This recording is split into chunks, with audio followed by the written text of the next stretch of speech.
Dobrý den. Teďka vám zaspívám jednu písničku, kterou jsem už chtěla zaspívat moc dávno, ale jsem až moc mladší, mám 8 roků a natáčí mě můj děda a já jdu zaspívat jednu pěknou písničku.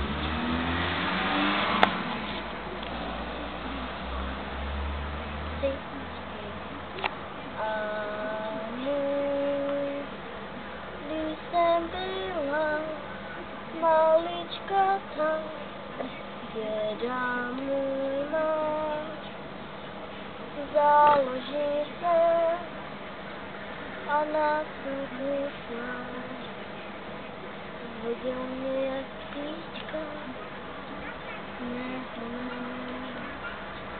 na cestu.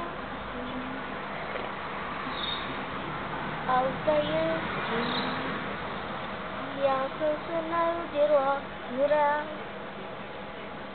Já mám sestřička, jménem Dominika.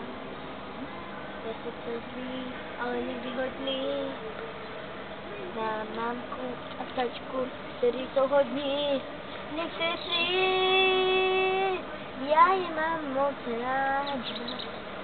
A svého prašíčka, a svého dědečka, a svý rodinu můju. Babička sice umřela,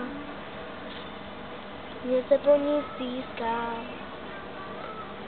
Děda teďka žije ještě, kde se mi po ní stýská.